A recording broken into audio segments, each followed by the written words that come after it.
All righty then. Xbox One X. We are live. Let me just check to see if I can hear myself. Here we go. All right. I can hear myself. Everything's good. What is going on, everybody in chat? Man, Xbox just finished off their press conference. I have a lot to say about this. I took notes. As you guys know, I do. Because obviously that is just how you got to do. You got to be professional. I wanted to talk about a lot of this stuff. I'm having varied opinions on a lot of different things. What's up, everybody? What's up, Mario? What's up, Santito? What's up, everybody in chat? Thanks for joining me. So we got a lot to discuss. There's a lot that happened at the show. $4.99. No first party new IP. Like there are some negatives. There are some negatives, definitely, for sure. And I am not going to damage control anything. I don't damage control anything, but there are definitely some negatives to the aspect of the show. But there are definitely things I liked about the show as well. So where do we even start? I mean, I wrote notes. Most of my predictions, I mean, I didn't know they were actually going to show 42 fucking games, which was news to me. But hey, let's start it off. So I watched it on Mixer. I watched it in 1080p. I didn't want to risk the chance of it being 4K or the 4K like lagging my internet, right? So I was like, all right, let's watch this in 1080p. And I had the low latency on, so basically I was ahead of everybody. So when I was watching it with my buddies, I was ahead by a good 30 seconds of them. And Mario's right, 42 games. As soon as they said 42 and 22 were exclusive or whatever, sure enough, I knew a lot of those games were going to be in a montage from ID at Xbox. And that's how they would get to that number. But there are some, like I said, for the most part, I enjoyed the conference. I thought the pacing, if you're a fan of games, like I'm a fan of games, I'm going to say this off the bat, I thought this was like wall to wall. If you just set aside your preferences for your console, like wall to wall, the games shown were very diverse, a lot of different types of games shown. So that gets me excited to play a lot of the games there. Now, of course, that's not to say every game shown was worthy to talk about, but we'll talk about that here, right? So Phil gets on stage, right? He starts thanking everybody for being there. The fans are cheering, as you would expect, of course. And he shows the little trailer shows off, and you have an Xbox One X. That is the name. I'm not a particularly big fan of the name at all. I mean, I get where they're going from. Xbox One S, Xbox One X. I'd rather prefer it to be Xbox One, Elite. They can't use that. I also kind of feel Xbox One Ultimate is a better name, but Xbox One S, I guess. X, fine, whatever. November 7th launch date. It's fine that it's at the beginning of November.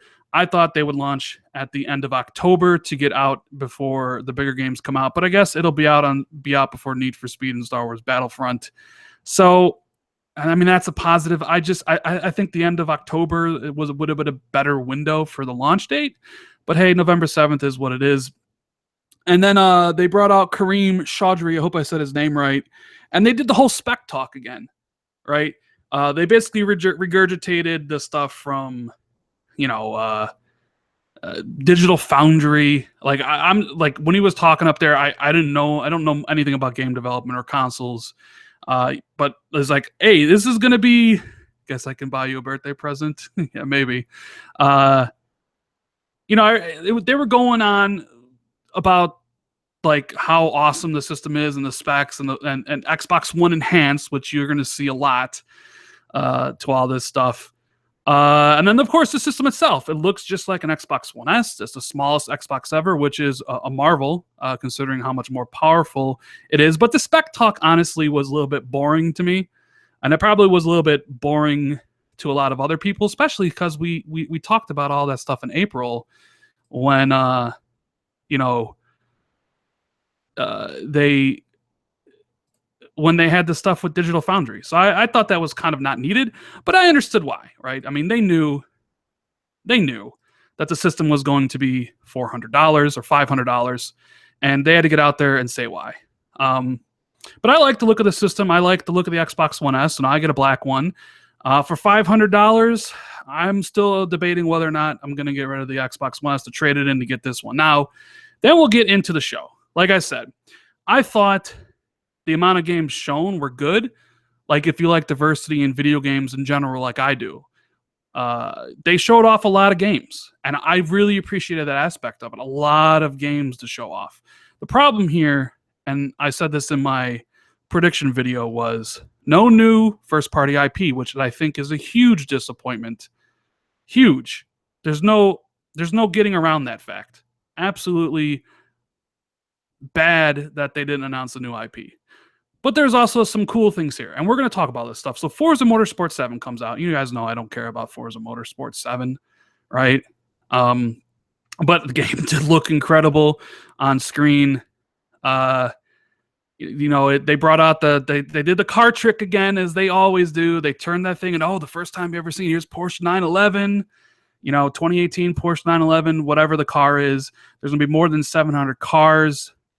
It's Xbox Play Anywhere, so Xbox One and Windows 10.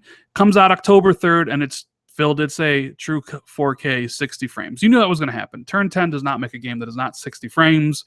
The game is going to look absolutely incredible. That is for sure. You can mark that. That is probably going to be a visual showcase, and I understand why they started with that game. Because that game is going to look amazing in 4K on the system on your TV screen. Totally. So that was that. So Forza Motorsport, and then what do we move to after that? Phil came back up on stage, and this is where I started getting excited, right?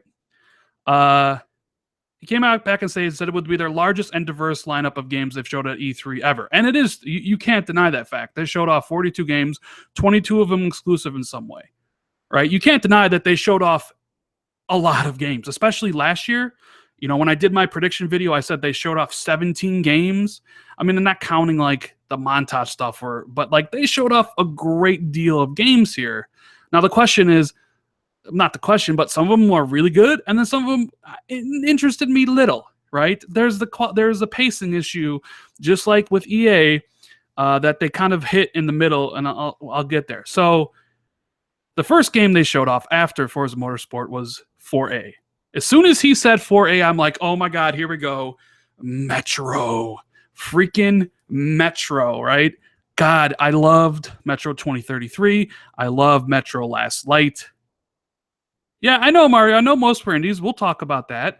I'm just going over the show, giving my thoughts as I wrote them down on here, and then we'll have a more deeper, in-depth discussion. But Metro Exodus, as it ended up being, that demo was incredible. Was I disappointed? I mean, look. Disappointed in what? Like, I knew a lot of the games that were going to be there, and I knew the price of the system before they announced it. So like my expectations, I was prepared for 500, but either way, like I said, we'll talk about all that stuff as we get there. But the Metro demo looked incredible. It absolutely looked phenomenal. And I know they're going open world this time.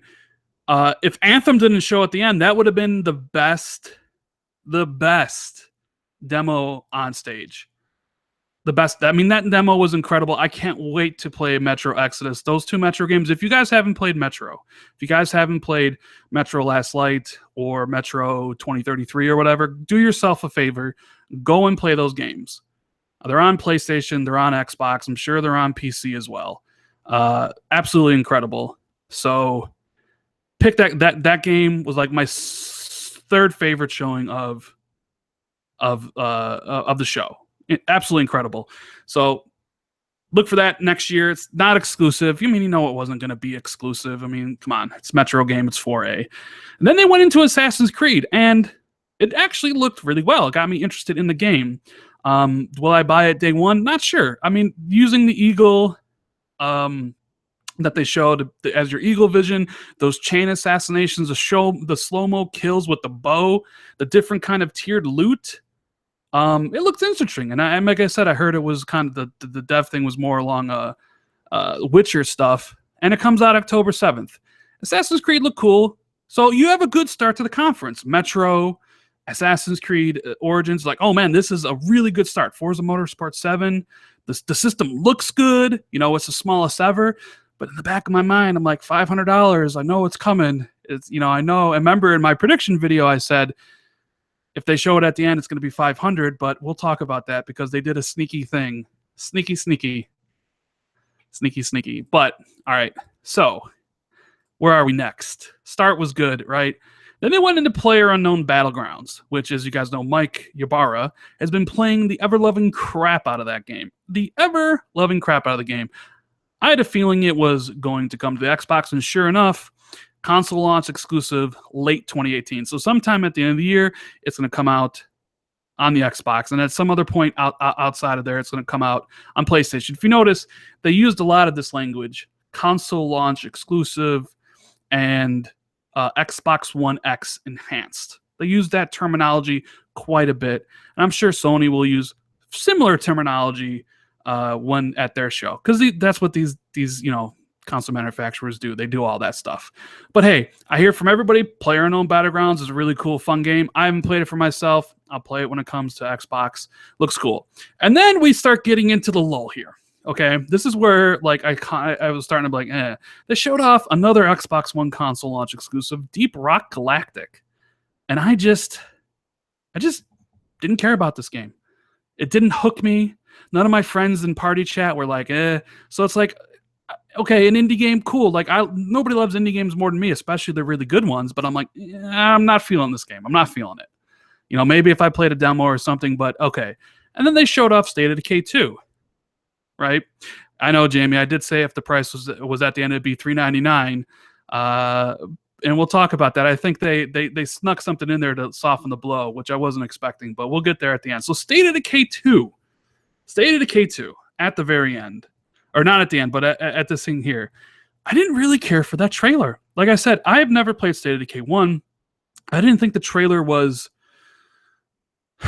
or tried to hook people like me who didn't play it. I mean, I'm sure fans of State of Decay 1 are probably super excited because from everything I hear, the game's great, but it didn't, like, as someone who didn't play the game, I was just like, And I know it's Xbox One, Windows 10 exclusive, Xbox Play Anywhere, so they're still going with the Xbox Play Anywhere thing, but here's what surprised me. Spring 2018. Spring 2018. I was shocked. My first, shocked moment. 2018, really? I thought for sure. I was so, convinced that game was coming out this year that I was like, whoa, 2018. Oh, boy, I don't know. So, yeah, not coming out this year. I thought that was the one game that was coming out this year. And then all of a sudden I started thinking, wait a minute.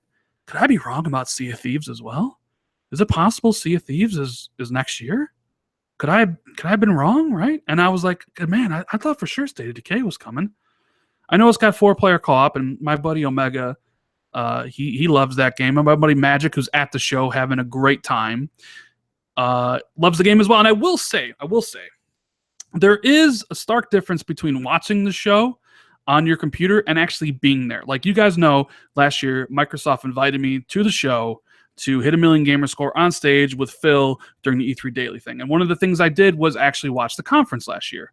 And I thought the conference last year was absolutely fantastic. Being in the crowd there is Rand here giving... No. Come on now. Was great. So I'm sure people at the conference probably thought the show was really good. Like I said, the Deep Galactic, the State of Decay 2, I didn't think came across very well. And then you went into the Darwin Project. The Darwin Project. Another game that I didn't really care for. Like I said, there's a section here where I thought that the conference, after that great start, after the Forza Motorsport 7, after the Metro game, after Assassin's Creed Origins, it went into this lull. And I'm like, whoa, wait a minute, Rand. Wait a minute, man. Darwin Project. So Xbox One, another Xbox One console launch exclusive, has some mixer stuff. Could be cool. Then they brought out the dude, Jethro Tull, to do shoutcasting. And I just think when you simulate that stuff on stage, when you simulate console, shoutcasting, on stage, it doesn't come across very well. I remember they did that in Halo 5 with Gamescom. I brought the two guys out there. I don't know. Everyone in my party was just like, I'm not, why are they doing this? It just sounds stupid. Darwin Project. I don't know what to think about that game. Then the Minecraft stuff came out, and everybody, it's Minecraft. As we mentioned, we kind of hinted at on the podcast with Jez that the crossplay stuff would be in the news again. And if you go back and listen to my predictions, I said you could bet on Minecraft being crossplay with everything. Now it is. Minecraft is crossplay with everything except for Sony. Sony doesn't want to be a part of it. And why would they? Because they are the market leader. They have no reason to do anything with Xbox. So you can just play Minecraft with iOS, with Android, Xbox, PC, Nintendo Switch, but no Sony. And like I said, I'll give shit to everybody where it's due. And for Sony to block this isn't cool at all. Not cool whatsoever. I hopefully hopefully the fans of PlayStation take it to Sony and be like, listen, we want crossplay. We want to play it with everybody else. But I don't really care about Minecraft. They have the free 4K update that's going to be on Xbox One S, the super duper graphics pack. I'm sure people that play 4K will appreciate that, considering it's one of the best ones ever. Mr. Kepfella says, "Nah, we good, Rand. Keep it." Hey, man, I don't play Minecraft either. But, this is kind of a story here. You got the Deformer stuff, the Rocket League stuff. Sony wants nothing to do that with crossplay with Xbox. You can just whatever. Super Jamaican Man, cut it out. We don't want that. I understand, dude. Like, I don't care about Minecraft either. I'm just saying, like, if it was another game, if it was Anthem, if it was Call of Duty, like, I would want crossplay with everybody, but I get that. I get why Sony doesn't want to. They're the market leader. And yeah, we have 419 watching. Hit that like button. Hit it. Smash it. And hit the dislike button too if you don't like it. Whatever. Like, dislike, either way. So Phil comes back up on stage and he talks about games available for pre-order. So it sounds like everything they showed today will be in the store to be able to pre-order. I never pre-order anything at all until like usually the day before or 2 days later. I don't like giving companies my money extremely early. But Kenny, you bring up a good point. The hype was built too high for Scorpio. Yeah, the hype was built too high. Were people too hyped for the show that they were let down? Rand, do you think Xbox is in trouble? No, I don't think Xbox is in trouble. I'm sure they're doing fine. They're making money is what they want. Well, are they going to compete with Sony and try to come back in North America? I doubt it. I think they lost this gen, and I thought they lost this gen when 2013 when they announced 500 and Sony was like, here's how you share games, and $400. It was over that moment. But either way, we'll talk about all that stuff later.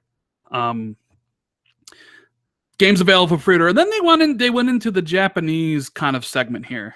Rand, am I worried for Xbox? No, I'm not worried for Xbox. I'd be worried for Xbox if there wasn't a Scorpio or something like that. I'd be worried, but I'm not worried. And I'm not going to say wait for E3 next year, because I'm saying, like, them not showing a new IP this conference is inexcusable in my opinion. That's a huge negative.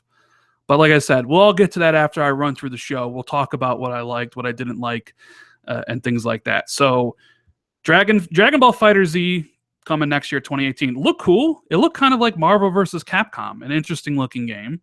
I don't want to. I'm probably not going to play it, but I know there's Dragon Ball has a lot of fans out there across the world.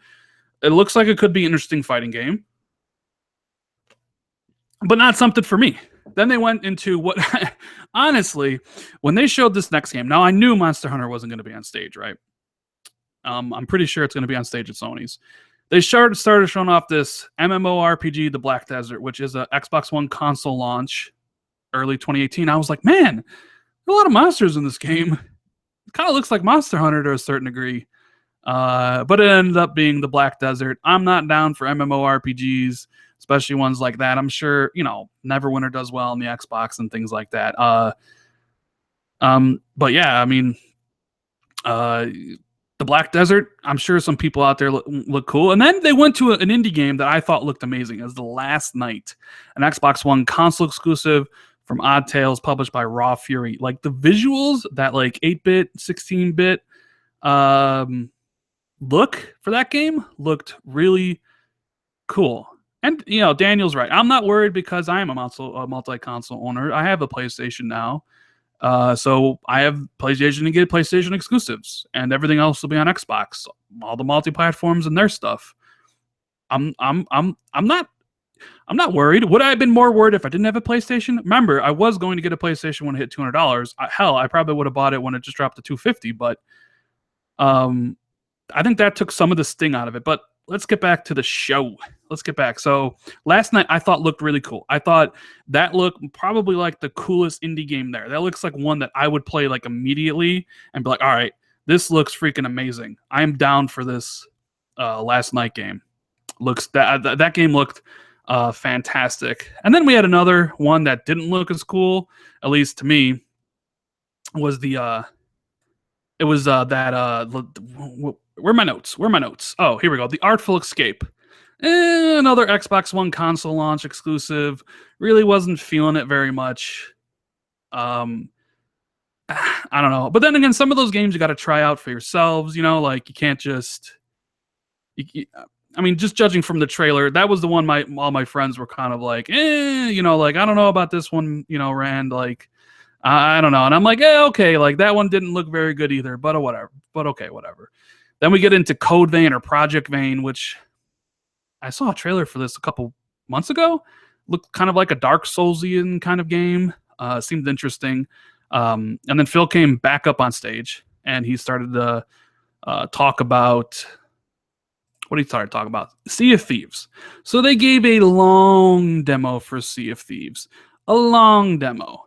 And they had someone doing the voiceover that almost sounded exactly like Magnetron.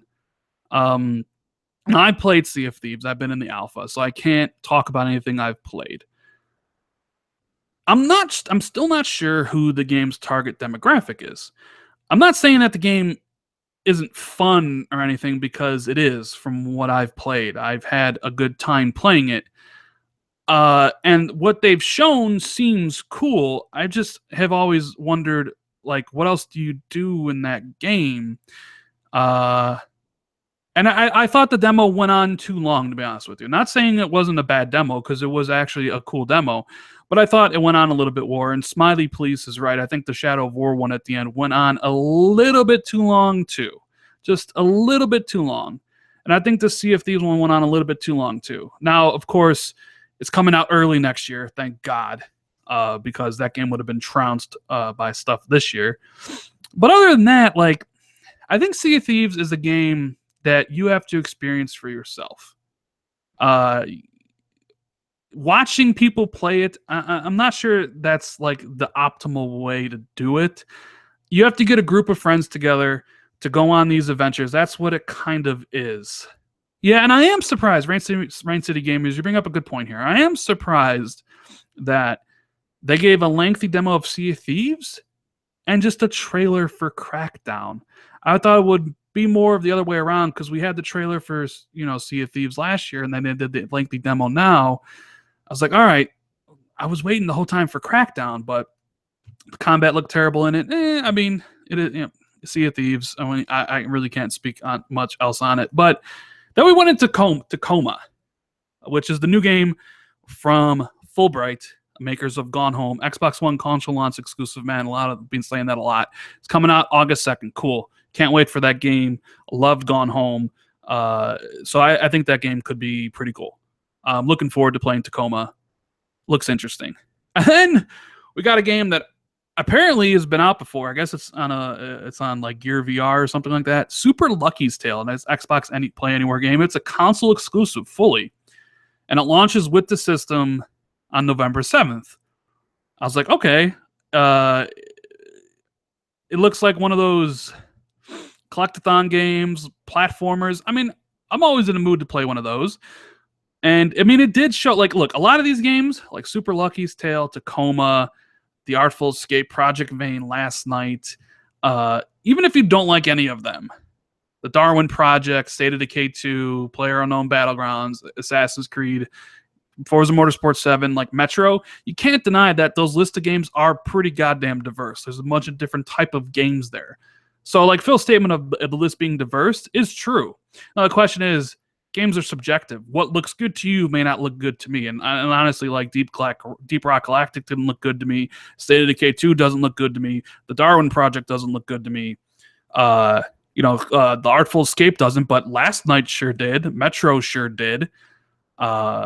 Sea of Thieves, I'm still looking forward to Sea of Thieves because I want to see what they bring. I want to see the total package. So I'm not ready to make like a full judgment on it yet. Now I always heard PlayerUnknown Battlegrounds is great too. So some people like that and some people won't. So we'll see how that happens. Super Lucky's Tale, not feeling it, man. I don't know if it's any good. It's like I said, it's been out, but I don't know if it's any good or not. And then finally, Cuphead. Oh boy, Cuphead, finally. Xbox Play Anywhere finally got a release date. We'll be playing it. Now, this was the game I thought that would be available now. And interestingly enough, there was no play it now moment at all, was there, throughout the whole conference? That kind of shocked me. They've done that a lot the last few years where it was like, hey, you can play it now. Hey, what's up, Fonz? What's going on, dude? You can play it now, but they didn't do it for any of the stuff. I thought that was weird. So Cuphead, September 29th. I played the game last year. I thought the boss fights were pretty interesting, and the platforming levels were kind of bad. But we'll get the full release on September 29th, so at least it's coming. And then we get into Crackdown 3, a game that I was looking forward to seeing more of. And, okay, I'm excited for Crackdown 3. Let me just say this up front. I'm excited for Crackdown 3, but I'm disappointed in what they showed. And let me explain that. What I'm excited for about Crackdown is the destruction in multiplayer. Hey, what's up, Analog Circle Podcast? What's going on, everybody joining in chat? Thanks for being here. Just talking my thoughts from the E3 stuff. And maybe when I'm done and I explain it, we might get some people in here if, Fonz wants to join, because he says he's pretty disappointed. And, I like to get other people's opinions on here. So if Fonz wants to join later, maybe we can get Fonz in here, talk about what he thinks, being as a more or less PlayStation gamer. What's up, Creepy Bunny? What's up, Red Hood? So, Crackdown. What did I think about it? So, I thought the stuff with Terry Crews was pretty cool. Terry fucking Crews. I thought that was kind of interesting. It's an Xbox One and Windows 10 exclusive. And of course, it's launching with the system as I thought it would, November 7th. However, in my videos about Crackdown 3, and the reason I was excited about it was I wanted to see the destruction in the city. And I know some people are saying the graphics look bad. Like Triggers just said, like Crackdown looks like Borderlands. And they've always kind of done that cell shaded kind of look, which I'm fine with. I'm fine with the cell shaded look. What I was disappointed was they didn't show the destruction. They didn't show the destruction at all. That was what I was looking forward to the most in Crackdown. And I think they said they're going to show more of that stuff a little bit later down the road. But I wanted to see the destruction. I wanted to see that uniqueness of the game. Because we played Crackdown before, 1 and 2. We know what it's about. We know it's about getting those orbs. We know it's about leveling up and things like that and having fun with your friends. But I wanted to see the destruction. I wanted a lengthy demo for Crackdown in a way that I didn't really need a lengthy demo for Sea of Thieves. And that's kind of why I was a little bit pointed about what they showed of Crackdown 3. Not saying that the trailer wasn't good, because I thought the trailer was fine. It's just I wanted to see a different aspect of the game, right? And then we got the ID at Xbox montage, as you knew this was coming. They always do a lot of ID at Xbox stuff. A lot of those games, the 42 and the 22 exclusives, were in that montage, and it looked like there was some really cool games in that montage. I do the Rans in the Spotlight. I will be playing a lot of those games. I am excited for a lot of those games, but I'm sure some of them won't be good either. So I like seeing those montages, and I'll hopefully have a longer one available to watch, and I'll check that one out as well. And then Ashton came back on stage. And they showed off. This is where that kind of gets to the run up to the end of the show, right? They showed off Ashen. And in my notes here, I said, this game looks really good. Xbox One console launch exclusive. So it's going to be on PC. And is Anthem exclusive? No, Anthem's not exclusive, dude. It is definitely not exclusive. That is multi-platform all the way. But Ashen. I don't know about you guys. Let me know in chat. I thought Ashen looked incredible. I really did. It was probably the fourth game there that, like, if I had to rank them, that I was like, all right, this game looks really cool. Anthem looks awesome. Ashen. Well, we'll get to Anthem at the end, but Ashen, I thought looked great. I like the no faces on there. It almost looks, it's kind of get the Dark Souls with the combat and stuff, but man, that game looked really cool. I am excited for that game. That game piqued my interest in a way a lot of these other games really didn't.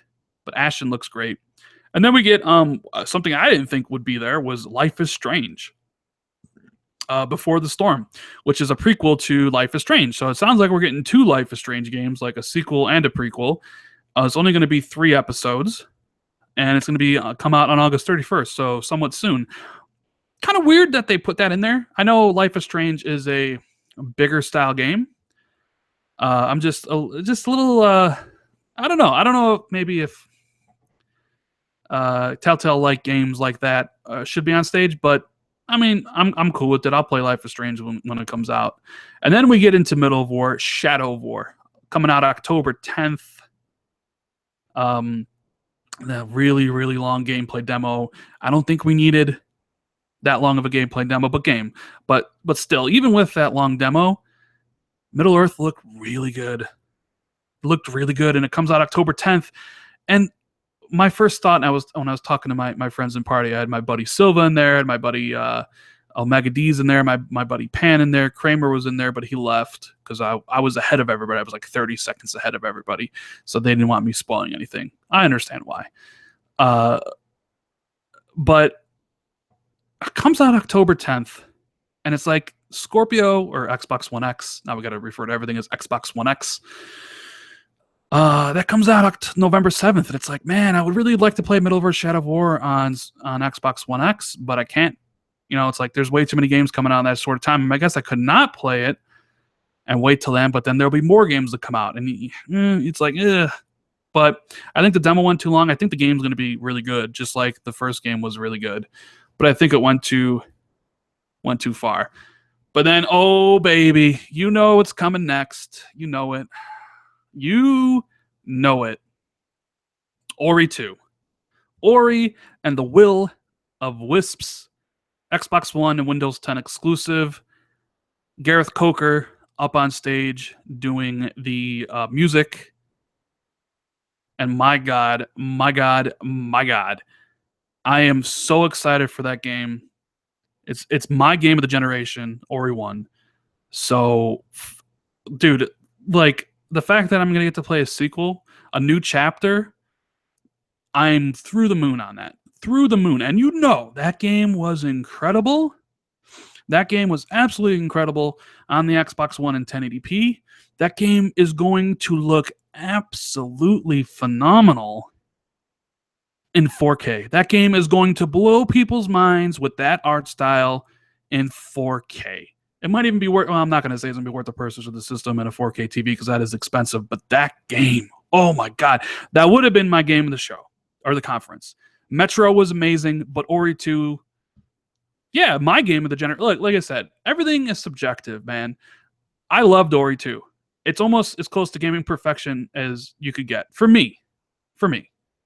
May not be for you. So if you don't like Ori, that's fine. I'll respect your opinion. But for me, Ori is amazing. So I'm excited that we'll get to see that. Now, I didn't see them give a release date. So I'm not sure if that's next year or if that's 2019. But either way, thank you, Phil. Thank you, Mike. Thank you. Anybody in the decision of bringing Ori 2 back to the Xbox, I guess is the first Xbox new IP to get a sequel. Couldn't have happened to a better game because Ori is the best game that Xbox has put out this gen, in my opinion. Anyways, And then Phil comes back up on stage. And here we know, we're getting to the end. I'm like, all right, Phil's back on stage. I know Anthem's going to be last. And he talks about backwards compatibility. And I'm like, here we go. Here we go. Like, I'm thinking to myself, as he's talking about back compat, I'm like, he's going to announce OG back compat. He's really going to do it. And I've been told countless times by plenty of people that original Xbox back compat is just a waste of time. Kenny, where is Splinter Cell? All right. Look, here's the thing about Splinter Cell. I know Splinter Cell was real. I have friends that have played that game, Kenny, who literally played Splinter Cell. But since Assassin's Creed is a bigger game and Microsoft is the deal for that, if Splinter Cell is going to be shown off this year, it'll be at Ubisoft's conference tomorrow. Right? So Phil's back on stage talking about back compat, mentioning they have 385 titles, and my head immediately goes to original Xbox backwards compatibility. I'm like, he's going to announce it. And they said they're going to add to it, and he sure did. Original Xbox BC. Crimson Skies is obviously want to be one of the games, and it's launching this year. And then my mind immediately went to, all right, here comes the price announcement, because he just softened the blow with the $500 with the announcement of Xbox backwards compatibility. That was my first thought, my immediate first thought. And the people I was in party with said the same thing. Like, $500 is a lot for the system. It's a lot, honestly. And I thought they did a pretty good job of showing the diverse lineup in the thing. But I understand, for you, maybe this wasn't all worth $500. But I thought it was very smart of them, because obviously they know how much they got to sell the system for, right? I was like, how smart are Phil and everybody there to announce the price of the system after announcing Xbox backwards compatibility, a thing that everybody wanted? And it's kind of funny that, yes, OG Xbox back compat got more applause than the price of the system. But, I mean, who's going to applaud $500? Not a lot of people. One of the reasons Xbox lost this gen was because of the price difference between that and the Pro. Is $500 a good price? I've been doing a lot of thinking on this. Is $500 a good price for all the stuff that you get? Maybe. For some people it will be. For some people it won't be. If you have a 4K TV and all you play is multi-platform games, it might be. And if you don't have any real connections to PlayStation, it very well could be, or it might not. Now, is this competitive with PlayStation? Phil's gone on record, and I've mentioned this plenty of times before, they expect the Xbox One S to sell the most. And the Xbox One S is $250. That's the one that people are going to buy in the holidays. That's the one that's going to be like $200 on Black Friday and bundled with games. That is the one people are going to buy. At $500, the Xbox One X is going to sell to basically the hardcore Xbox fans. The hardcore Xbox fans. At $400, the hardcore Xbox fans pick it up, and maybe a few other people. Now, I understand $500 is a large pill to swallow, especially if you already have an Xbox One, and all the games they've shown are still coming to the Xbox. Right? I understand for a lot of people that is too much. That's too much, especially if you already own a PS4 Pro or a PlayStation. I get it, man. I get it. I get that people are completely turned off on the price. I understand. It is a high price. It is a price they launched at the Xbox One with, one of the reasons why they're in this position. But the whole conference is supposed to be them trying to sell you on the idea for $500. You had a lineup of great-looking, really cool games. Granted, some of them were indie games, but I'm cool with that. Trade my old. I mean, I'm buying Scorpio. I already made that decision. I'm probably going to trade in my Xbox One S. Maybe I won't. I haven't decided, but I'm still getting it day one. But I understand why people look. Scorpio's been hyped up through the moon. The Xbox One X has been hyped up in the moon, and everybody's done videos about speculating on price, right? And a lot of people out there were like, it'll be 400, it'll be 400, it'll be 400, it'll be 400, it'll be 400, it'll be 400, it'll be 400, it'll be 400, it'll be $400. And so people listening are like, all right, well, this guy's pretty goddamn confident that this system is going to be $400. So then you expect $400, right? And then when you get close to the conference and it's not $400, it's $500, and your expectations were the whole time $400, then yeah, you're gonna be upset. Top Dog, I'm damage controlling. Come on, dude. I just said $500. Look, $500 is not a good price in this climate right now. I don't think so. Especially if Sony drops the price of the Pro. If they drop the price of the Pro to $350 and you have a $150 price difference between the Pro and the Xbox One X, that's too much. But hey, Sony might be thinking, you know what? We're going to stay at $400 because we're going to even make more money selling the Pro. So thank you, Microsoft. They could be doing that too. I mean, we don't know. I think $500 in this current gaming market of what it is, of what people expect. People expect $400 because that's what Sony is. So Microsoft comes in at $500. There's no damage control there. If you think it's worth $500, if you think the lineup of stuff they've shown is worth it to you at $500 and you have a 4K TV and you want to play all the third-party games and all that stuff, then pick it up. If you don't think it's worth it, then wait for a sale. That's how these things go. Remember, all these games they showed are all going to work on the original Xbox. And I don't think Microsoft really cares which system you buy. I don't think they care if you buy an Xbox One S or if you buy a Scorpio. I think they just want you to buy an Xbox and get into the ecosystem, right? And after I get through all this stuff, I'll get the Fonz in here who is disappointed, and he can talk about this stuff, and we can have a discussion about this. Like, I thought the conference overall, from the games they've shown, all that stuff, I give it an 8. I like the conference. I like the pacing outside of that stuff I talked about. The games shown appeal to me, but then again, I understand why a lot of you guys are disappointed in the price. $500 is an expensive piece of hardware. Okay, I get it. I get it. And the fact that they didn't show a new IP, 8 out of 10. I wouldn't necessarily call it an A.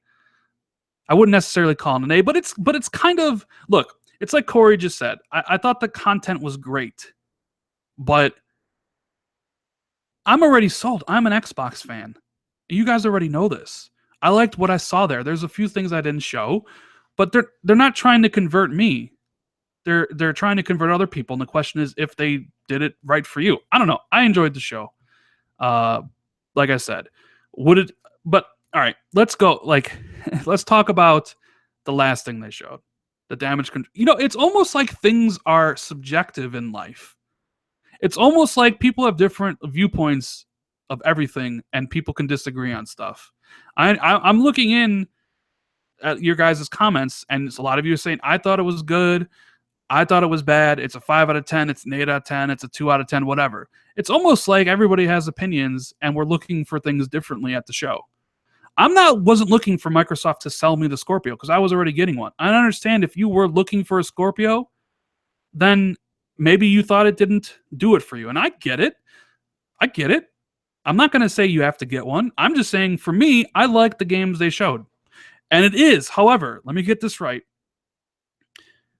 I will say this. The fact that they didn't show a new IP is inexcusable. Inexcusable. I've said that so many times. They went 2 years in a row, and I know my friends at Xbox are going to watch this. They may be even watching this right now. And I love them all. They're all great people. I want them to do well. And ORI 2 is amazing, and it's probably going to be my game of the year whenever it comes out, and I really enjoyed this show. But the fact that you didn't put out a new IP or show one off is inexcusable to me. And that's just my honest criticism of the one thing that I didn't like about the show. Inexcusable. I wanted to see something from I wanted to see what they're working. Yes, we know Halo 6 is coming next year. Yes, we know Gears is coming next year and Forza Horizon 4. I wanted to see a new IP. And you know what? If the game they showed off here, now we'll talk about Anthem, right? If that was a new IP, this show would have been 10 out of 10 for everybody. But it's not. It's a BioWare game. And however, before I get into specific, before I get into what I thought of this game, the fact that they also ended the conference on look, and this is all constructive criticism. I love Xbox. I hope anybody who's listening from Xbox understands that, right? But to end on a third-party game is also inexcusable, no matter how cool that game looked. You end on first party. The reason people pick up your stuff, you don't end on third party. And this further leads to the credence that the system was built to show off third party games. Like, I get it, right? But end the show with a first party game, end the show with a new IP, whatever. Those are the price is the price. The price is the price. It's $500, $400, whatever. That's what they're going to sell it for. I'm fine with the price. I'm going to get it anyways. But what I'm not fine with is the fact they ended the show with the third-party game and there was no new IP. Inexcusable, in my opinion. But anyways, let's talk about Anthem. The game looked fucking amazing, didn't it? Holy fucking shit. Holy shit. This game looks like the real Mass Effect. Remember when I was telling you guys that Mass Effect Andromeda was made a bunch of amateurs and I was excited for this game because it's the real BioWare? Holy shit. This game looked freaking amazing. Freaking amazing. Like, how big that map was. This looked like the real Mass Effect. I was blown away by how cool that game looked. And if that game was exclusive, people would be praising this conference to the freaking moon how awesome it was. Wash my mouth out with soap. No. Do I think Splinter Cell will be East? I think you will see Splinter Cell tomorrow at the Bethesda conference. My first thought was when I was watching Anthem was like, this is exactly what Mass Effect should have been. And look at those animations. God, that game looked phenomenal. It's coming out next year, 4-player co-op. Jesus Christ. Holy shit. There's so many adjectives you could give that game. That game, remember, I was told that this game is setting high water marks within EA. Like, people love this game. It's getting high reviews, right? And maybe there's a marketing deal with this game, but man, that game looked amazing. It was more than anything I ever wanted. So yeah, that's basically all my thoughts from the conference. I'm going to send a link to the Hangout to Fonz if he wants to join. So I can get a different perspective, because obviously it's just me. But if Fonz wants to join, we can get his perspective on, somebody. Hey, Fonz, tweet me so I can DM you. I don't think I. Let me see if I can follow you here. Try to find you here, or DM me and I'll DM you the thing. I'm having trouble finding you on my list. But yeah, Fonz, DM me and then I'll send you a link if you want to join. But yeah, I mean, look, and I know that the conversation is going to end up being is going to be about the price, of course, because that's what people are waiting for. They're waiting for the price. I wish it was $400. Honestly, I really do. I wish I could have came out here and be like, they did it. It's $400. They're competing so bad. Like, they want to just compete. And you sound like a downer, Rand. Really? Come on now. Come on. The price is going to be a factor, but like I said, they expect the Xbox One S to sell the most. That's basically what happened.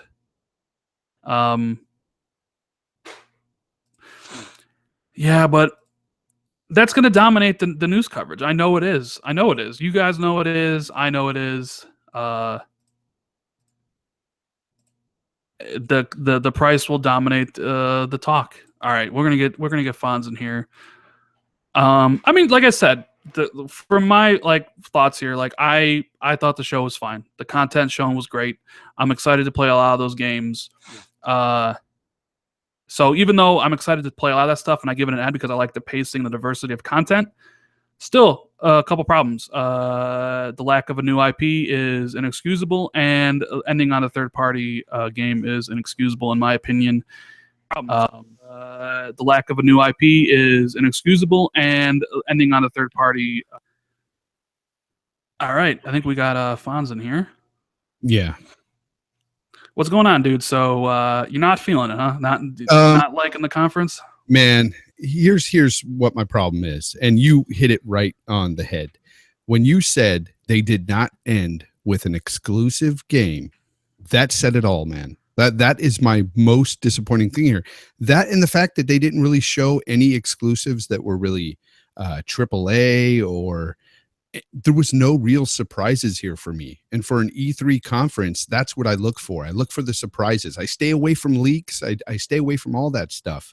And then I come here and I watch the show and I'm like, really? That's all you have to offer me? Like, I understand you've got some exclusives here, but they're mostly indie. And I'm not knocking indie games. There's been some phenomenal indie games that I like. Ori and the Blind Forest is one of them. And Ori 2 looked amazing. I am so excited for Ori 2, but at the same time, like, I'm excited for these other games they're showing, but these other games are multiplats. Anthem especially, like, looks phenomenal, but it's a multiplat. How can you end on that? Maybe they were so wowed by what it would look. They thought. I mean, they did end it with Titanfall, but then again, I guess Titanfall was an exclusive back in 2013. It was. For me, it's like I was expecting some surprises and I didn't get those surprises. Like, I wanted to be like wowed by something. Like 4K Minecraft isn't going to do it for me. It seemed like they had a lot of different games that were they were showing a lot of cartoony styled graphic games. It just seemed a lot of those were indie games. A lot of the indie games they do that type of different graphical style so they can stand out more. I mean, obviously Anthem looks like you can tell Anthem cost millions, hundreds of millions of dollars maybe. But then you got something like The Last Night, which you can tell, it's an indie game, but it looks different, right? Yeah, and they didn't spend enough time for me. They didn't show me enough Crackdown 3. No destructible environments or anything. That was disappointment. That was a complete disappointment. Yeah, it was. And then they showed, for me anyway, they showed way too much of Sea of Thieves. Just, I didn't care to see that much of that game. I understand it. Yeah. I would have liked if they would have switched I wanted a Crackdown demo and then a trailer. Like, I wish Sea of Thieves and Crackdown were switched. Like, yes. Sea of Thieves got the demo and see it so Crackdown would have gotten the demo and then Sea of Thieves would have gotten the trailer. I would have liked that better. 100% right, Rand. Yeah, that's it's weird. And don't you find it weird? Like, one of them is coming out next year, but the other one's coming out this year. It kind of didn't make sense to me to a certain degree. No, I found it odd that some of the games were pushed back till 2018. Like State of Decay 2, I totally thought that would be out this year. And that was a disappointment. Yeah, you're right. I was completely shell-shocked that State of Decay 2 was next year. Completely shell-shocked. And to be honest, by some of what they showed, it looked like it needed some more time. It looked like sometimes, I don't know if it was the video I was watching maybe, but at times it looked like it might have had frame rate dips here and there. And I don't know what was going on with that, but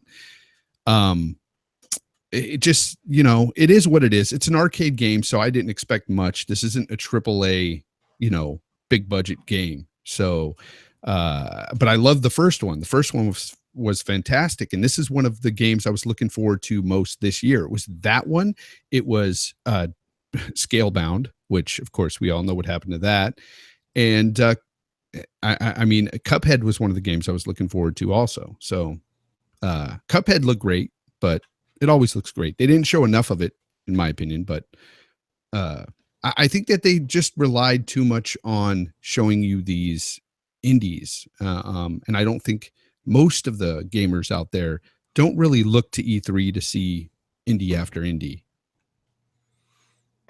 No, I mean, yeah, look, even among my friends that I watched it with, they were flabbergasted at the amount of indies. But when Phil said 42 games, 22 exclusives, I knew there was going to be a bunch of indie games there.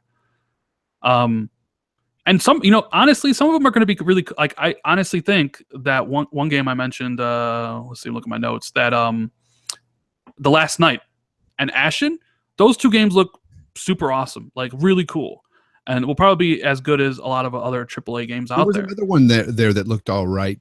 Cove something or something Cove. Code Vein. Code Vein. That's Yeah. it. Yeah, that looked interesting. Code Vein. Yeah. Project of Code Vein. I think that's a console launch exclusive. I think it's coming out for PlayStation as well. Yeah, there was a lot that people were saying or exclusives, but they were actually just console launch exclusives, which means timed exclusives, right? I mean, yeah. Sony's going to be using that terminology at their show. They all do this stuff. They all want this console launch exclusive things. But let me ask you this, okay? So the Minecraft stuff, the fact that they have crossplay with every system except Sony. What do you think about that? I know you don't care about Minecraft. I know I don't care about Minecraft. Minecraft still is the biggest. But I want to talk about the bigger issue. I think that's a Sony thing, right? I mean, I think. Do you think Sony had something? I know 100% it's Sony. Yeah, it's got to be. So I mean, do you think they have to at some point allow that? I mean, their motto is for the gamers. I just kind of find it weird that, like, Microsoft. Yeah, okay, Microsoft wouldn't do it last year. Times change. Microsoft is literally doing it. They're doing it with Nintendo, for Christ's sake. Yeah. But Sony's just like, and I understand, like, from business precision, why would Sony do it? Fuck, but as like, hey, we're for the gamers, I think that's kind of inexcusable, in my opinion. If it was a game that I was really interested in, it would piss me off. I'll tell you that much. Right. Because the more gamers I can play with and against is fun, is better for me. That's what I want. I'd love to play with folks on Xbox or whatever, I think that's a good thing. But so, yeah, I see your point. Makes sense. But I don't know Minecraft. So what do you think about the price? What do you think about the $500? I've been calling $499 forever. Ever since this was even, thought about. I said, this is going to be a $500 or more system. And then when they showed the specs, I said $499. To me, for what you're getting, it's the right price. I don't have an issue with the price. What I have an issue with is the games. Like, show me some exclusives, Microsoft, like some exclusives that really push this console. Because what they showed at this conference, a lot of these games could be pushed to 4K on the Pro. I mean, let's be real. I mean, some of these indie games, there should be no issue getting to 4K on the Pro. And I don't know. And you hit it on the head when you said that if they do knock the Pro down $50, that is going to hurt. That's going to sting a lot. Yeah, that'll be $150 difference at that point, which is hard to overcome. Now, I did see some late breaking news right now. I want to get your opinion on this. Now, we talked about the back and pat stuff, right? Yeah. Albert Pinello just tweeted out, your original Xbox discs will work. Digital licenses will carry over, and you can system link play across all 3 gens.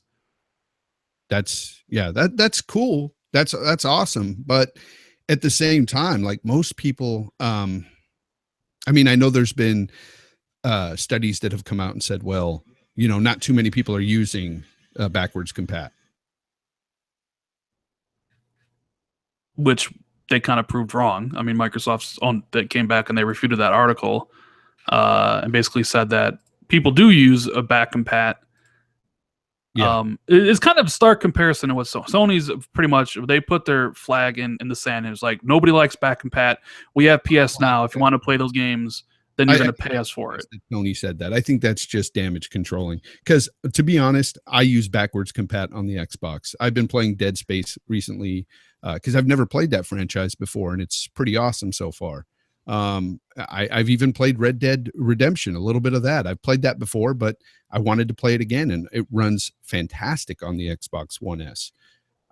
So I like backwards compat personally. So I think this is a cool thing, but is it enough to be like a show stealer or something, that really wows me or gets me pumped up at E3? No, not for me. For me, it's all about the games and surprises with some of these games. And I think that's what I'm most disappointed at, Rand. I mean, I wasn't surprised by anything. You weren't surprised. There's nothing. So they showed you nothing there that surprised you at all? No, I mean, not that I knew that these games were going to come, but nothing that surprised me that I really want. that I'm really clamoring for.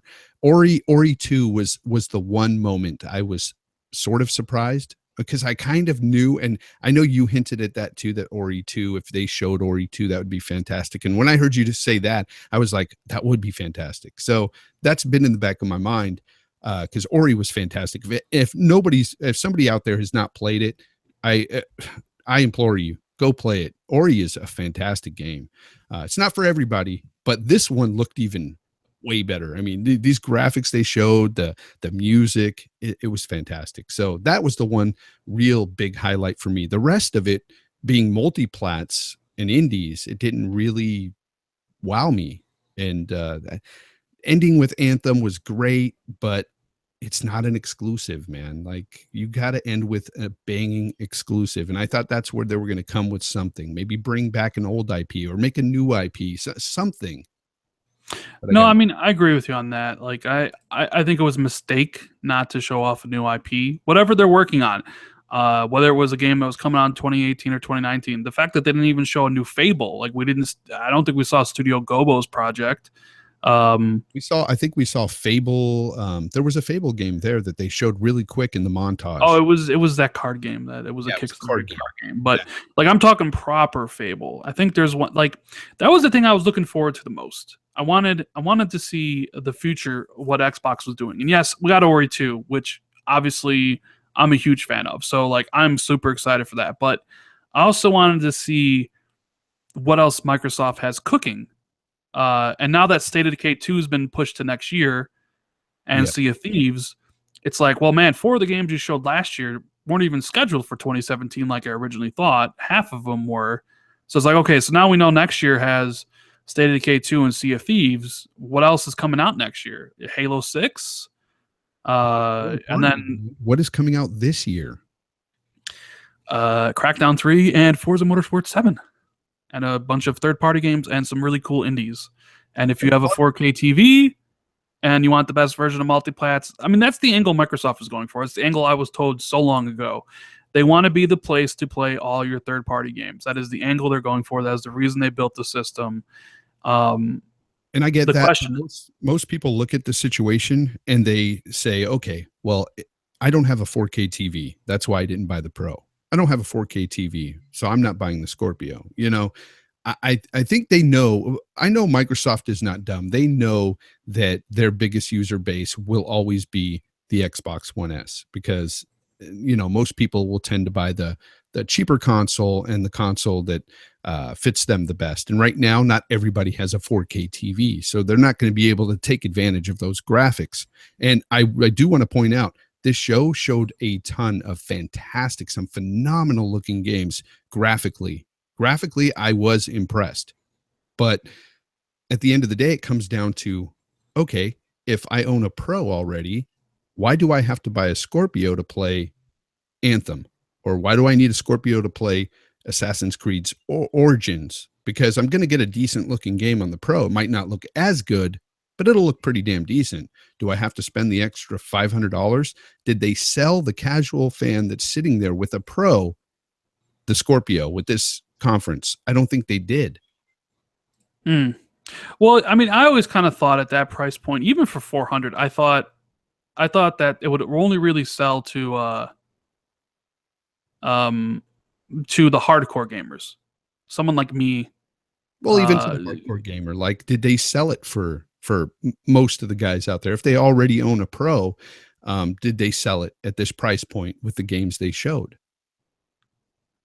I mean, that's, like I said, that's all subjective each person. Like, if you didn't think what they showed was worth $500 and buying a Pro or buying an X, then you didn't. And nothing I'm going to say, or nothing you're going to say, or nothing anybody's going to say is going to change that person's mind. Same thing if, like, someone who thinks it's worth it, nothing someone else is going to say. Like, if I think it's really worth it and you say it's not, but you're not going to convince me either way. I mean, that's Microsoft's job. So it's like, did they convince? Obviously, like, I think I was probably already pre-convinced, considering, like, I am a huge Xbox fan.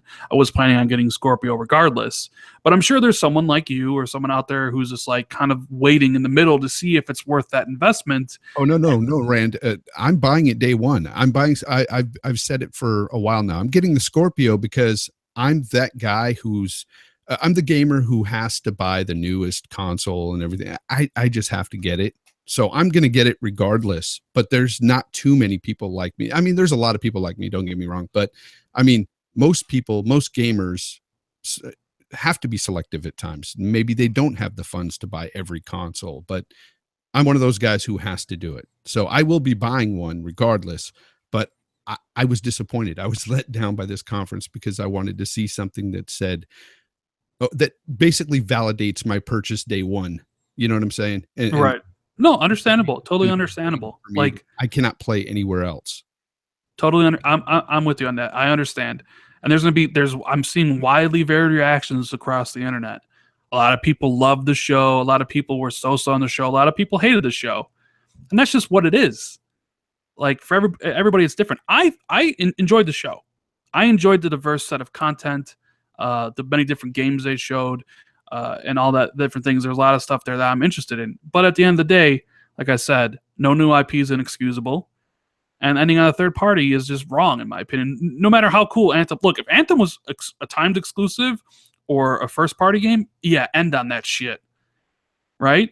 But a third party... I mean, it just gives credence to the people out there that always... Like, you know, when people always say Xbox has no games, when it clearly does. And I know they're talking about exclusive, and yeah, it's kind of been a bad year for Xbox this year, exclusive-wise. I'm not going to say it's not, because it has been. But the fact that they ended on a multi-platform is just going to give those people more ammo to say, wow, Xbox doesn't have any games. And look, they ended their own freaking conference with a third-party game. Right? Yeah. It's like, does Microsoft not have any faith in their own products to put it last? You know? Well, can I ask you something? Do you think they're working on anything now that they could have shown? Yeah, Halo 6 probably definitely could have been shown. I mean, the game's coming out next year. If it doesn't come out next year, that throws everything off, because that means Gears of War is 2020. But I would bet any amount of money that Halo 6 is coming out next year. As much as I'm not a fan of Halo 6 or Halo anymore, I used to be a really big fan back in the day, but the last couple of games I really wasn't big on. As much as I'm not a fan right now of Halo, I think they would have been better off ending with Halo 6 than Anthem. All right. Personally. I see the one and only Xbot448 in the chat. You know what? Should I get, if you want to join, let me know. I'll send you a link so I can get someone else's opinion for someone who loves it. You know, because I don't want people, you know, I enjoyed it. You didn't like it, but I wanted to see someone who's like, you know, really pumped and what they liked about it. So Xbot, if you want to join, I hope DM me. Just hating on it. You know, I'm not really I didn't hate everything about the show. Don't get me wrong. Like, I give this show a C-. That's what I give it. Okay. So I would give it maybe a 5 at best out of a 10-point scale. But that's just because my expectations weren't met. Right. No. And no, I get it. No, I didn't think games. Don't get me wrong. Some of these games, Rand, looked really good. Like, I'm looking forward to Ori 2, like I said, Cuphead, Assassin's Creed Origins, Black Desert MMO. That game, I know it's on PC, and some people don't like it, some people like it. I would try that game. State of Decay 2, of course. I'm looking forward to that. And then you have the games like Ashen, Code Vein. Those games look decent to me. I would try those games, but it's nothing that wowed me personally. That's all I'm saying. Look, no, I know you always have good reasons for everything you say, and the reason I invited you is because you're very good at speaking your reasons for why you didn't like something, and it's not just like, I'm a PlayStation fan, so I hate everything Xbox does. Yeah, so that's why I wanted to get your opinion on it. You know, because me and you have talked before, and I like your opinions on stuff, so that's why I wanted to hear what you had. What do you think about the name Xbox One X? What do you think about that? I like it. You like the name? I would have preferred to just stick with Scorpio, but I realized that wasn't going to happen. They never stick with the code names ever. It's never been done. But Xbox One X works for me because I can just call it Xbox. You know, it just works. Yeah, I mean, I still think Xbox One Ultimate would have been better, or I mean, maybe that's what it's like, Xbox One Ultimate, I guess, but or Xbox One Elite. It kind of sucks that they already used Elite before because that would have been the perfect name for it. Um, Yeah. but I mean, they do have that Xbox One S thing, so maybe they just wanted to keep in with that small like Xbox One X, Xbox One S. So I do agree with your chat, though. They said it was better than EA's conference. That is for sure. I didn't like. well, EA's conference is trash. It usually always is. Notoriously, yeah, they're notorious for that. EA usually has some boring presenters and stuff. They had a little bit of that, but they also had like YouTubers and stuff on there that were just bad. Like it Yeah, I don't know why they tend to do that. I know they want to get like that, the esports stuff, but they relied a lot on content creators to fill out their show, which is I think the wrong thing. I think they were trying to be hip and trendy with that. You think so? Yeah, yeah, but it just failed. Hip and trendy. So I mean, anything else that stood out to you from the review or from the conference? Uh, like I said, graphics, man. Graphically, I was blown away by Forza. I was blown away by Anthem. Anthem, the particle effects and everything in that game, just amazing stuff. I don't think we've seen before on a console, anyway. Just the detail, the level of detail. If you guys watch it on a 4K TV, mind blown. Mine was blown. It was crazy. I'm looking forward to that game. And yes, I will pick up that game on Scorpio because even though it'll be checkerboard upscaled to 4K on the Pro and probably look pretty damn good, it's just not going to look as good on the Scorpio Right. as on the Scorpios or Xbox One X. Sorry, we got the name. Where did you watch this at? So I'm kind of interested. Did you watch it on Mixer in 4K? Yes, Did Mixer. you? Mixer. You did watch it on Mixer. Yep. How did it look in 4K? It looked great. They did great on that app. So I had one crash on Mixer, and I don't know if it was just my end, but once after that was done, it was perfect. Excellent. I see. I didn't want to take the chance that like because my internet's like 25 up, 5 down. It's like barely can kind of stream 4K. I didn't want to take the chance that it was going to crash, but I'm going to rewatch it on the Xbox in 4K so I can see because it looked great. Just a lot of those games look great on my 1080p screen, computer monitor screen. But okay, so we didn't talk about EA real fast. What did you think of the show? Was there anything there that you liked at the EA stuff yesterday? Man, it's so forgettable. I don't know. I mean, because they showed FIFA and they showed a little bit too much of that for me. But again, FIFA being a big world sport, soccer, football to some people, it's huge. So I understand why they showed that and how much of it they showed. But to me, it's just their whole conference, their style, their presenting, everything about it is just always boring to me. A Way Out, that game, it was sort of an indie looking title, but it was interesting because it was a co-op game where you play kind of split screen with somebody else. And even if it's online, you get kind of a split screen and you guys do different things, but you're breaking out of prison and stuff. I don't know if you remember that, but it looked interesting to me. Yeah, that was probably the best game they showed at their own conference was an indie game, which is weird because a lot of people are giving shit to Microsoft because it was a bunch of indie games, and that was the best game they showed at EA's conference was an indie game. Yeah, I think I was. It was like a modern-looking indie game, though. A game that could be like a AAA-looking game. Even with the Xbox games, they're all great looking for indie titles. Because these don't have big budgets doesn't mean they can't look good or be good. Because some of these indie games recently have really impressed me. Like I liked the first. What did they show at Microsoft? Life is Strange. I dug that game. I played it with my daughter. My teenage daughter wanted to play it. We played it together. We both liked the story. It was cool. So yeah, we'll both play that game. Did I think they showed too much of that today? Yeah, I think they spent a little bit too much time on that title, but it is what it is. It was a big cult. There's a cult following behind that game. So no, there is. Life is Strange is a big game, definitely. Now.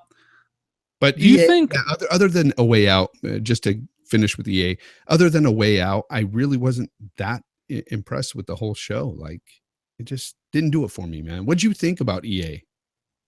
I thought outside of that segment where they showed Need for Speed Payback and A Way Out and Anthem, I thought the rest of the conference was terrible. Yeah. Well, Whereas like I was them. right, I was like totally engaged for all of this, all of the Xbox conference, like totally engaged. Majority like outside of that segment, which I'll mention again, where it was kind of like when they from Deep Rock Galactic to State of Decay 2, Darwin Project to Minecraft. I thought that was the low point of the entire conference because I thought Deep Rock Galactic didn't look very good. I don't care for State of Decay 2, and nothing in that trailer interest me at all. The Darwin Project with that dude shoutcasting on stage was just stupid in my opinion. And then Minecraft, it's like I understand Minecraft is one of the biggest games in the world, and they want to pimp that out, and it's getting 4K content, and they want to, hey, the crossplay stuff, but like that stuff doesn't do well on stage. It doesn't demo well. So like that's to me that was the whole low point of the show was that segment there. You kind of reminded me of something that was a low point for me in today's show when the guy came out and started talking specs again. I really didn't think that should have been done. I know why it was done. They wanted to bring up every little thing about this thing with the cooling system and everything because I think they were trying to. That was their precursor to the price at the end. They wanted people to know, hey, this thing has state-of-the-art technology. This thing is a beast. And then at the end, they were going to say the price. I thought they were going to say the price right after they said all that, but they waited. But I just didn't think it was necessary to go through all those specs because we had the Digital Foundry thing already. And I thought that, that could have been, the time could have been better spent with games. And I will say though, one thing, they did show a lot of games and they didn't have a lot of talk about nothing. They brought up Mixer at one time and I thought, oh no, are we going to sit here and listen to a whole thing about Mixer? I don't know if you got that thought in your head, but I did. No, I thought so too. But you're right. That's why I like the conference is for that reason. What you said, it was basically no frills. It was just games. It was just games that I'm interested in playing. Like we can all debate about the price and the lack of a new IP and ending with the third party, but I like the structure of the show. And outside of that moment, like those games where I mentioned where it dipped, I like the breadth and variety of content that they showed at the show. Like I'm not damage controlling. I enjoyed what I watched. I agree with I understand why you're disappointed. I understand why people in chat are disappointed. I understand why people in chat are hyped. Like, trust me, I get it. Everything's subjective. But for me, that is one of the reasons why I enjoyed it so much was because like everything you watched was like something. Oh, what is this game? Oh, it's a console. Okay, what is it? Oh, okay, it's this game. Whatever, pass. Oh, the next one. This one looks really cool. I'm really interested in that. And it was kind of like that barrage of stuff, which I really enjoyed, made me like the show. This is why I enjoy your content, Rand, because even though you're an Xbox guy through and through, the way you put things, the way you talk, you speak from the heart, you're honest about your opinions. You just come right out and say what you think. And sometimes it may be negative, but the way you put it and everything is very, it's nicely put. And I think that, yes, I agree with you 100%. They had this show flowing. They showed nothing, more than not showing nothing but games here and there, just like constant boom. Here's a game. Here's a game. And that was fantastic. And I agree 100%. It's just that when you say it like that, okay, take subjectivity out of it. So everybody who's watching this has got to understand when they saw that conference and they keep talking about all these games, they may not be games that you like, but they are showing games that other people out there like Rand. He's just sitting here saying, hey, a lot of these games I want to play. So there's a lot more people out there that were saying the same thing. So when you put it that way, I understand and I get it 100%. I know why you like this conference. It spoke to you throughout. And that's what conferences should do. Unfortunately for me, it didn't. And that's basically. Well, yeah, we're coming from different and I understand a lot of people in chat are expecting, hey, Microsoft needs to sell me the system. Like, I'm already sold on the system. Yeah. It's already, and I understand, like, well, people will be like, well, I don't know if I should drop $500. It's like, well, if you don't know if you should, then don't. You can play all those games on Xbox. Yep. The question is, like, do you have a 4K TV? If you don't, is it worth it? That's up to you. Like, yeah. I'm just saying, like, people, like you said, like, and I appreciate the kind words, I really do. It's like, this is all just my opinions. Like, you know, like it just what I thought when I was taking notes. I like the breadth, and I'm sure Sony's going to do a similar thing. I think I heard them say that it's going to be limited talking and just games, and that's what I'm excited about. I did that show, the pre-show today, where I was just like, games. That's what I want to see. That's what I want to see at Bethesda. What I want to see at Sony. What I want to see at Ubisoft. Is just some really cool looking games that I can look forward to playing. This year, next year, and early 2019. And that's why I'm excited. I love this time of year, Yeah, it's like I was telling everybody, this is like Christmas for me, this time of year. I love listening to all the different conferences. Ubisoft, though, you brought up Ubisoft. One thing I keep telling people is when you watch their conferences, though, whatever the games they show you and stuff, just know you're going to get a down res in graphics when it comes out. Because they never show you exactly what it's going to look like. Even on PC, it doesn't look like that. I mean, we've been disappointed so many times with their games in terms of graphics, but I'm excited to see it nonetheless. They have Far Cry 5 to show more of. They've got some other cool games. I'm excited for all these conferences. I'm just glad that the worst show got out of the way yesterday, with EA. I'm just glad that's done, over with. Because Ubisoft's show will be good, Sony's show will be good.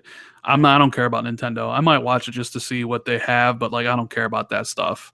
And then the backwards compatibility thing was a surprise. Honestly, original Xbox games, of course, will they add achievements? It's nice to see Microsoft take the stance that all games matter.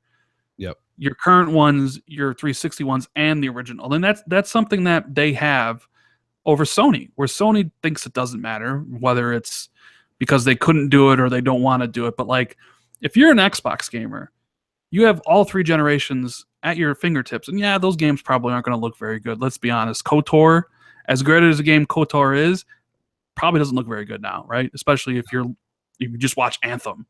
Yeah. But the idea, and Phil's talked about this, the idea on PC where you can just fire up Doom and play it is something that intrigued him. So the fact that, hey, if you still own those original Xbox games and now you can play those, that's pretty cool. I'll never use it ever unless it's has some achievements in the game I'd want to play or something, but I'm not as interested in it as just I was in the 360. But I'm sure there are plenty of people out there like Stinger. He's probably through the moon about that stuff. But again, you don't need an Xbox One X to take advantage of that. You just need an Xbox. I also thought they showed a little bit too much of Shadow of War because they did. They have way too much footage out there you can find. I don't like the direction of that game either, because the Shadow of Mordor, the game looked more dark and gritty to where now it looks bright, colorful, and it just looks different to me. Something's off about it. And I don't know what it is. I can't put my finger on it, but it does look bright and colorful compared to the other games. So it does. It seems like to use more color, maybe for HDR support or the 4K stuff. But I thought that one went too long because the game's coming out in a couple months. It looks phenomenal. It's crisp and it's real detailed, and that looks great. But I think I like the more dark and gritty look to that game. It just, I don't know, it was better for me. There's just some decisions that I don't agree with. I really wish Ori 2 got an actual demo. I wish Crackdown got a demo and Sea of Thieves got a trailer instead, because I'm reading that all the Crackdown 3 footage was co-op and single player, that the destruction is in multiplayer and they'll show that off later. But your eyes, people are watching now, they may not we've talked about this before. First impressions are huge. Yep. And what are some people's takeaways going to be of Crackdown 3? I'm still excited from the game. I just wonder why they chose that to show off and not the destructibility. It's just weird decisions, I guess. It didn't impress me with that showing. I mean, it looked good, but it just didn't. There was nothing impressive about that showing of Crackdown. I thought the pre-alpha build that they showed with all the destructibility was better. Just because it showed what you can do. I just thought they should have showed more, man. To me, that was another, low time, a low point for me was Crackdown 3. Just didn't show much. I don't know. It sucks, man. I was really hoping that this show was going to be the best E3 conference. That's what I was going into thinking for months now. I really thought Microsoft had something up their sleeve. They were going to announce a new IP or something that was going to be fantastic. I thought that they had something going with maybe Sega, and they were going to show some exclusive Sega games, something. I thought I was going to be wowed by something there. I guess I'm just let down because I was expecting certain things that didn't happen. Right. Well, okay, let me ask you this about Sony's one tomorrow. How many people will praise Sony if they literally do last year's press conference again? But now with more gameplay. The fanboys will, of course. Yeah. I've said it. I said it to Porter Rock earlier. I said, you know, for me anyway, if I saw the same conference we had last year with Sony tomorrow, I think it was a better showing than Microsoft's today, just because I wasn't wowed by anything. However, I said that in jest because I do need to see some surprises. You got to show me at least one new IP for me to get real excited. And I think Sony will come through with at least one new IP. I really do. I don't think they're going to not show. I think they'll trot out the Sucker Punch new IP. Yeah. For sure. And then the people will be like, hey, well, Sony showed one and Microsoft doesn't. Like, it is like that was the one thing I was so sure we'd at least see was a new game, a new IP from Xbox, and it was it sticks out like a sore thumb. There's no way to damage control that. I'm not going to because I don't damage control, but like I can't explain that away. It is I think a bad, like, I don't know why they wouldn't. I mean, I don't think that doesn't mean that there's no games in development, and I know Phil doesn't like to show things that far along. I just thought it was you needed to show one. Like one was the minimum I was expecting, and I didn't see it, and that it's very disappointing. And I know, I mean, I already see it. Some people saying wait till next year. I'm not doing the wait till next year stuff. Yeah, like, I'm not doing it. Like, I mean, we were saying that about this E3. Wait till this E3. You know. Yeah. So and I see some people in the chat, you know, $500 is too much for a console. Well, people paid $500 for the original Xbox One. Okay. I don't think it's too much for a console, especially a console that does so much. This console is going to be a great, powerful console. I don't think that has ever been a question. I think what people have been questioning and what I'm questioning is, what exclusives are you bringing to this console? What can I see on this console that I can't play on anything else? And that's what does it for most gamers anyway. So $500 isn't the issue. It's what games are on this console. That's for me anyway. Well, so, as a multi-platform gamer, but more of a PlayStation gamer, you are getting it because you said you like the new toys. There'll be a lot of people out there who are just like you, who need to have the new stuff. Are you going to do your multi-platform gaming on the Xbox One X now? Because more than likely, that'll be the best version of all the games going forward. 100%. That's why I'll be buying all my multi-plats, just because it's going to be the best representation. Now, when it comes to multiplayer games, there's some I will still be buying for the PlayStation because that is where most of the friends I play with those games are at. Like Destiny, I'll be playing on the PlayStation Pro. But yeah, everything else like multiplayer games, multi-plat games that are single player. Yeah, of course, it's a no-brainer. Why wouldn't I buy it on the Scorpio or the Xbox One X? For me, anyway, that's how I think about it. It's just like I'm going to buy it wherever I'm going to play it wherever I can play it best. Yeah, and I like lost my train of thought there. I had a thing there. That's okay. That's exactly what Microsoft is banking on. Are people that want to play the best versions of stuff. They don't want to lose a Digital Foundry face-offs anymore. The question is just like, is it $500 worth it? I mean, that's all up to each individual person. Yeah. This conference could have been a lot worse, though. Like, honestly, like it could have been bad. And I thought they did a really good job. I like the pacing. I like the content. Like I said, my two big things was ending it with the third-party game and then no new IP, which is just not good in my opinion. There's no way to spin that around. Yeah, it could have been a lot worse had they had like presenters like yesterday's E3 EA show, you know. If they had stuff like that going on, or if they talked too much about things that were non-game related, like Mixer, and it could have been real bad. Yeah. I agree with that. But but again, you have to take, subjectivity out of it with these games. You have to take what you feel about these games out of the equation when you're just looking at these shows on, how the pacing and everything. But it's about the games. It's E3. So that's what I'm looking at. It's about the games, and I didn't care for most of these games. And that's why I say it wasn't really a good show. So if you had to give it a score, what would you score it? 5 out of 10.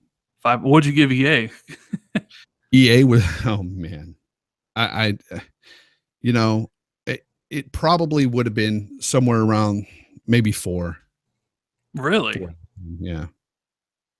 I mean, they showed some games that were good, but if I have to look at the whole show and how it was presented and add all that into it, then probably a 1.5 out of 10 because the presenters and stuff. But there was games there that they showed that I was interested in that were surprises. Like A Way Out was a surprise to me. For Microsoft, I really didn't see anything that really wanted me to, that would speak to me and say, yeah, this is why you're going to get that Xbox One X. It's that game right there.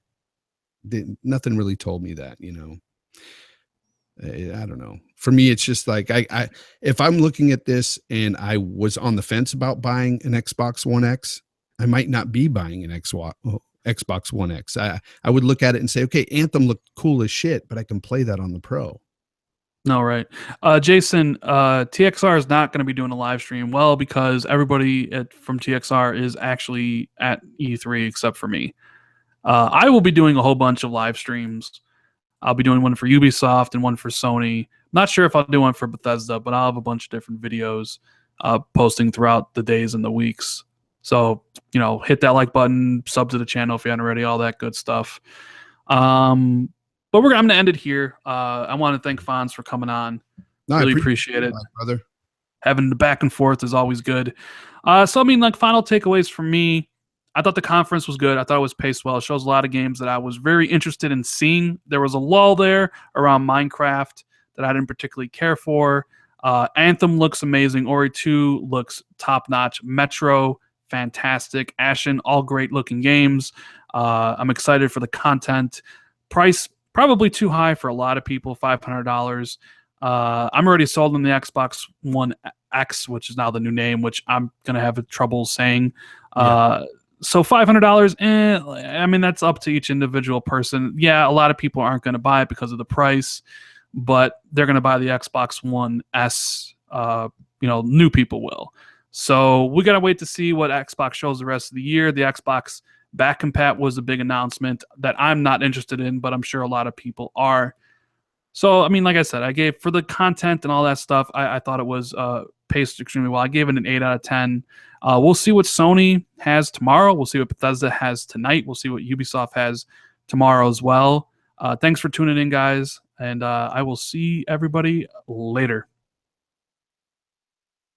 Oh, you know what? Fonz, tell the people where they can find you before we head out. I'll have your stuff in the description if people want to check it out. Find me on Twitter at jfonzarelli or right here on YouTube at J space, no underscore or anything, J Fonzarelli. Right, I will add his Twitter and his YouTube to the description if anybody wants to check out his content, which I think is pretty good. I watch his stuff. So later, guys, until tomorrow or tonight, who knows?